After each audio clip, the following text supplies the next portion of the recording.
Hello everybody and welcome to another video about KSP. Now, what are we gonna be doing today? Well, I'm gonna be continuing this series on Ike. And what's the next logical step after a regular satellite? That's right, a surface probe, which I am building right here in the background. Now, you might have seen that I didn't include an RTG, which is a big problem because I also didn't include solar panels on each side.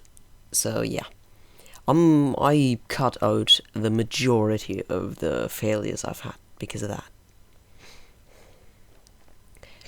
Now, after that, I'm gonna be building, after I've put the science experiments in, I'm gonna be building another thing.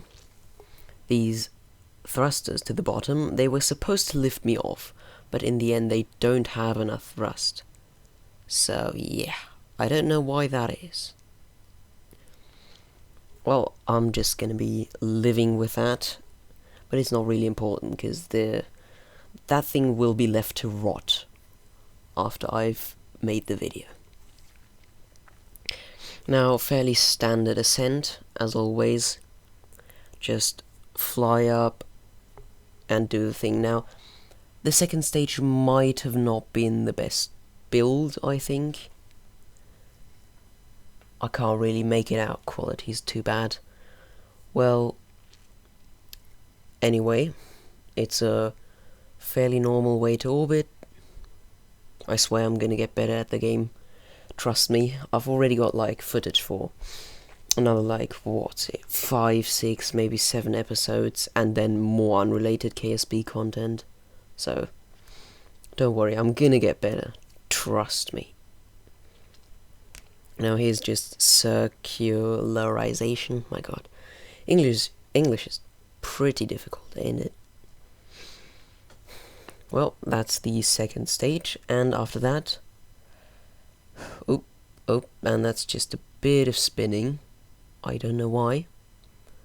Well, there's just a bit of science and transferring that stuff. After a bit of warping towards a transfer window,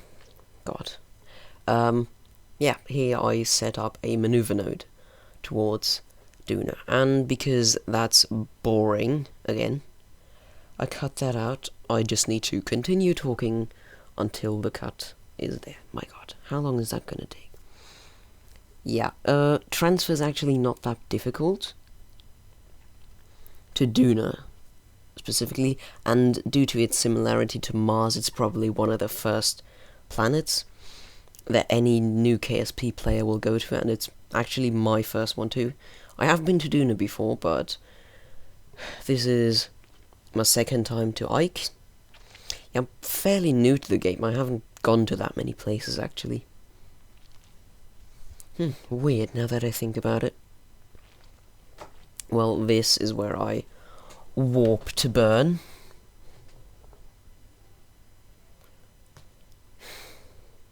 Now, it's fairly uneventful at the moment, and that's where my electric charge starts depleting.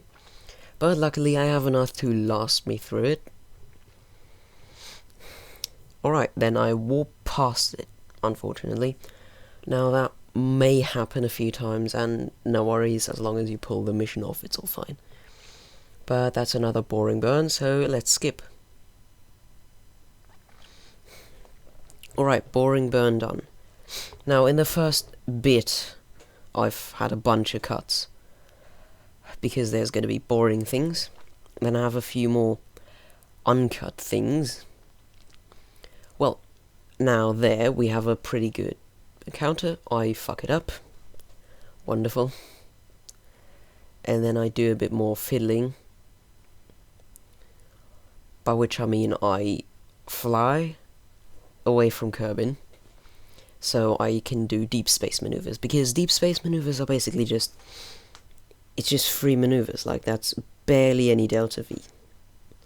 After another bit of fiddling, I'm over here, and it does have a lot of thrust, you know, the stage. So it doesn't take that much to actually get a good encounter. That's like 46 meters per second for a pretty big correction. And yeah, it's difficult to talk through 25 minutes of pure KSP content. Now, here again, it's waiting, and there we go. I warped past it again, not much, but a bit. And then a pretty much perfect burn. Alright, now next thing is gonna be... Now, last video, I think I didn't initially go for an Ike encounter. I will definitely do that in the next few episodes, because instantly going to Ike is a pretty decent idea, because that saves you the fuel on getting I don't know why I opened that, yeah, but instantly going to Ike saves you a bunch of Delta V trying to, you know, get to Ike, because instead of going to Ike later and capturing around Duna first, you just go to Ike instantly. Of course, aero brakes are possible on Duna, but I think it's just more worth it to go to Ike instantly. And here's another fairly boring correction burn. I'd say the majority of KSP is boring, you know? It's like, it's a lot of boring stuff, you know? Burning and flying. But I think it's learning the physics behind it that's interesting. And also the screenshots you can get at the end. Of course, that's one of the good ones. Now he is burning towards another maneuver, or warping to another maneuver. As I said, pretty boring, and the slow time warp isn't doing me any good.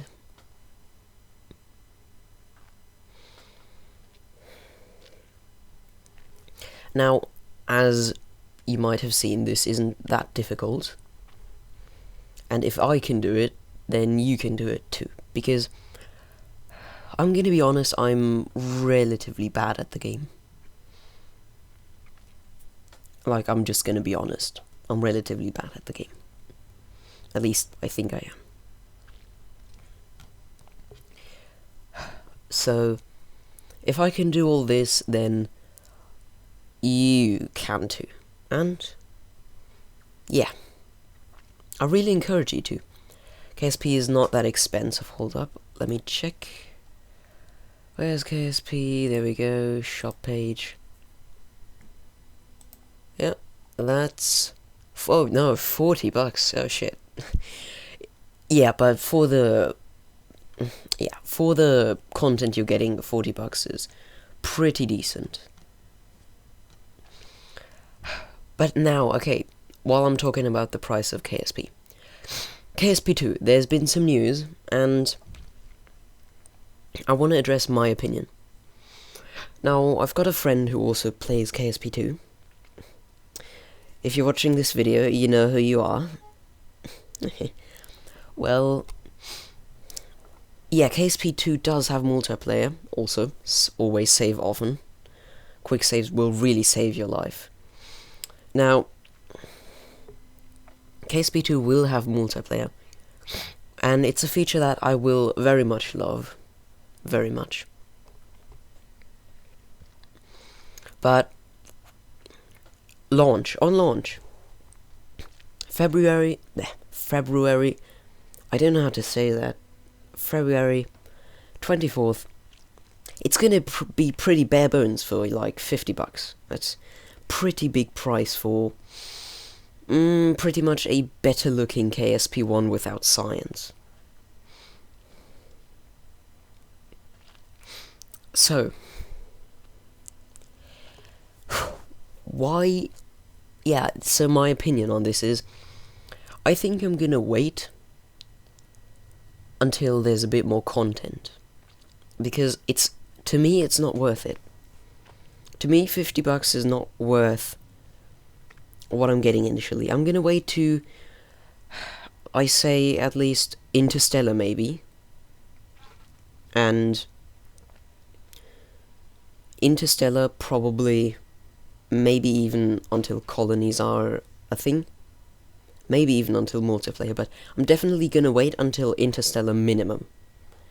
Because to me, it's not worth it having a better looking KSP without science on launch. That's not worth 50. Now anyways, you saw me reloading a save on there. Yeah, I did screw that up a bit. So here you'll see me trying to go for... Yeah, see, there I don't go for Ike immediately. I go for touching Ike's orbit, which is good enough, I'll say. But yeah, that's a little tip if you're going for a not that high speed interplanetary transfer, like something like Duna, or if you just have the thrust and delta V, just go for it instantly. Yeah, of course, talking about transferring to further away things like Joule, I'd say gravity assists are one of the best things you can learn. Gravity assist to like Tylo, you can capture yourself easily. I definitely recommend that. Yeah, now here you'll see me fine-tune it a bit to go for Ike instantly. It is a pretty decent idea, and it does work out, so can't blame me. But it is just 1 point whatever meters per second, so it's pretty difficult to do with such a high thrust engine. Yeah. Now, surface probe. It's a pretty baby and does nothing except a bit of surface science, which I could do much better with other things like a surface lander, bring it back up to like a station and then send it over. But I'd probably be too bad to bring a lander over that could dock to a station and get down and back up, so yeah.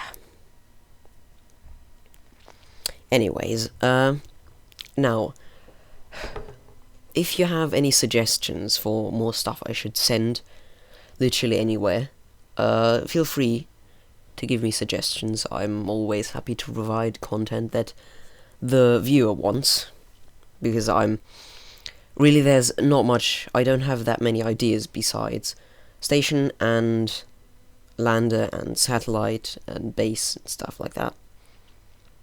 The underwater base. That just crossed my mind. That could be interesting. But that would be like a Lathe or Kerbin exclusive thing. Oh, and Eve, yes, and Eve. Alright, well, I'm now going in again. Coming in on Duna. Coming in. Closer, that's where the auto warp is complete. Now, I'm doing this with auto warp and not manual time warp, because I just like the reliability of auto warp, just warp here, because auto warp usually you won't overshoot it. I mean, it did overshoot it once for me, but that was probably because I think I know why, because the orbit lines of orbit before and after an encounter were pretty similar, and I think I crashed into the planet because I accidentally selected the orbit line with after. So yeah, that's kinda my fault, but also crap because they were so close together. Well, here I'm warping in,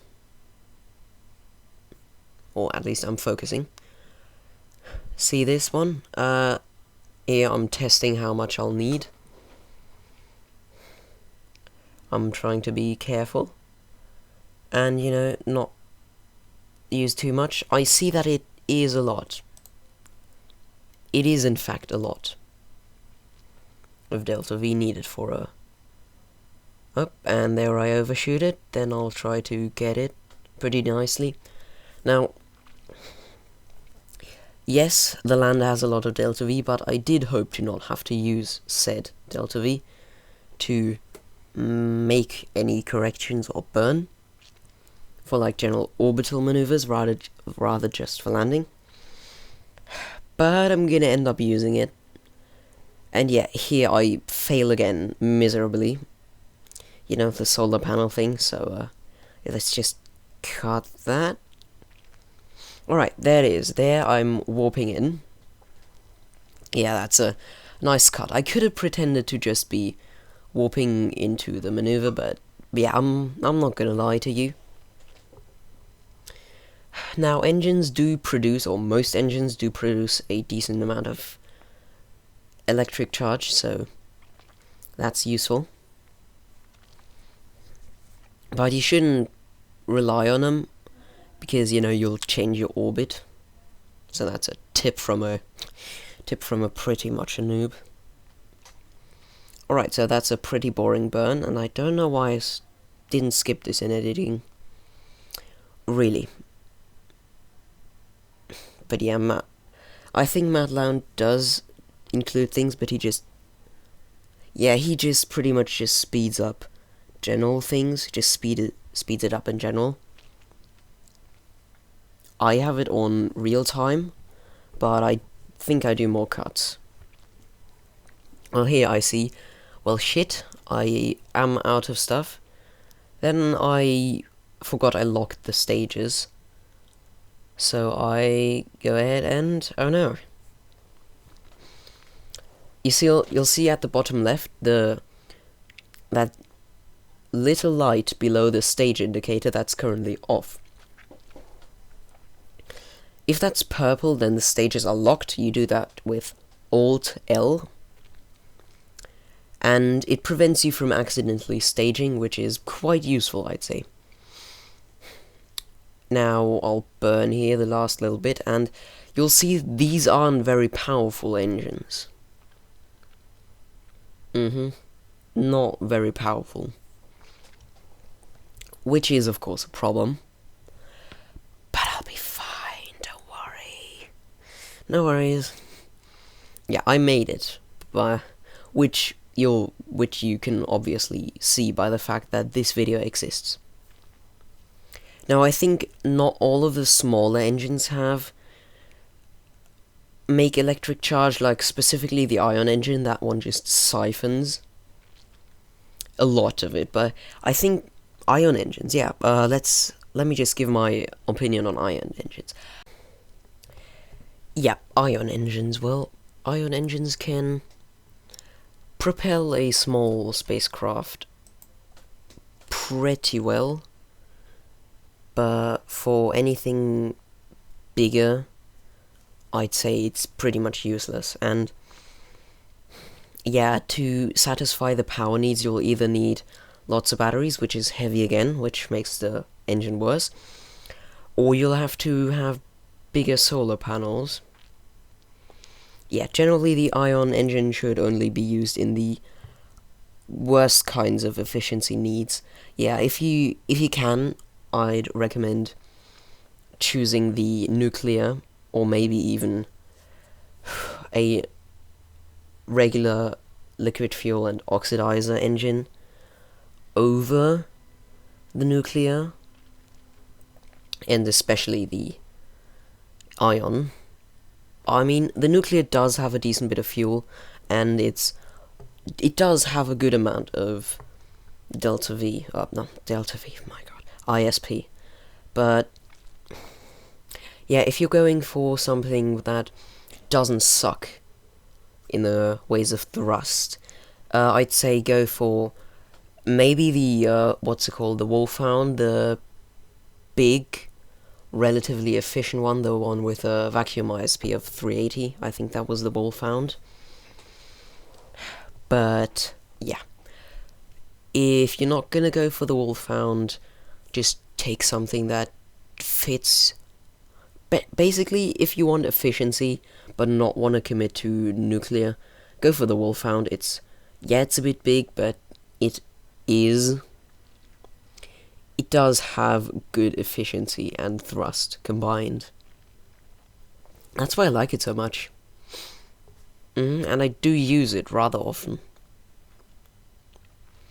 Well, you'll see here I cut.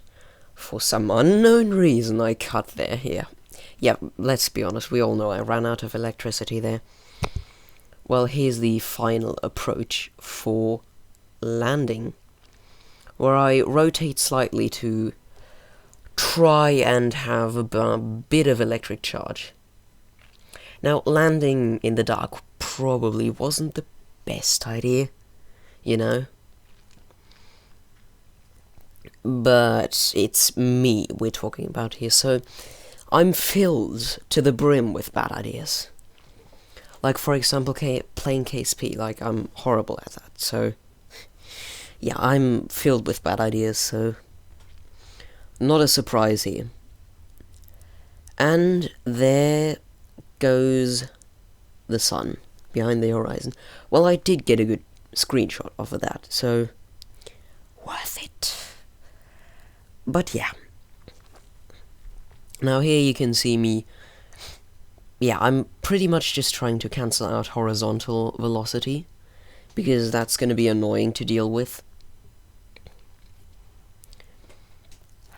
Now, the ground on Ike is, yeah, there's a few pretty big mountains. I'd say 3 kilometers maybe is the highest it'll get, but that's still a good bit. And I don't know why I'm still at above sea level altitude meter, yeah. Sometimes. Yeah, also, fun fact, Duna and Ike are tidally locked, which means you'll always see Ike from the same side of Duna and Duna from the same side of Ike, which is a neat fact that will come up again in a future episode. Don't worry. Yeah, so if you wanna see Ike, if you wanna have direct connection, like relay connection with Ike or Duna, you know, between Ike and Duna, that's a pretty good spot to put it, where it's, you know. Now here, you'll see, yes, I do have Parallax 2.0, and honestly, why would you not? I did not see that much big boy graphics, or generally performance impact. I mean, I do have a pretty good graphics card and stuff. Yeah, I recently upgraded. Without that upgrade, you would not see me making these videos. But yeah, I mean, because of the decent graphics card and stuff, probably won't suffer that much, but even people with worse PCs, it shouldn't impact performance that much unless you have a completely bad PC. Like, for example, mine, before I switched, like, literally 10 years old, was a gift from the neighbors. It ran horribly, but it ran for a while. Yeah, but then it just started to die, so I decided to switch. And if I didn't switch, you wouldn't have all these VTOL VR videos I made, all that other stuff. Without the new PC, I would literally not do that VR content, because it would literally not work. And here we have a touchdown. Yeah, now the thing tips over, which is planned. I warp to sun until the sun comes up to, you know, give me energy, because at the moment I don't have that. There we go, up, and I sometimes just warp past. Yeah, then I warp again, let the thing do its thing, and that's where I realize I don't have enough thrust. Yeah, I should have put more or the stronger stuff on there, but this isn't ghillie, so yeah, that won't work. Yeah, that's why I have to use, best it's good for is breaking my fall, you know, making me fall slightly less fast. But yeah, then again, I should just use the main engines. Well, with this wonderful shot, I am going to leave you. I hope you enjoyed the episode. I'm definitely going to make more. Like, I have the footage. I'm not going to just leave that in the trash bin. If you want, I could maybe share more screenshots I've made. And yeah, I hope you like this episode. Every comment, like, and subscribe helps me. Yeah, smoother way to tell them to like and sub. Well, for the how manyth time, I hope you enjoyed it, and have fun. Bye!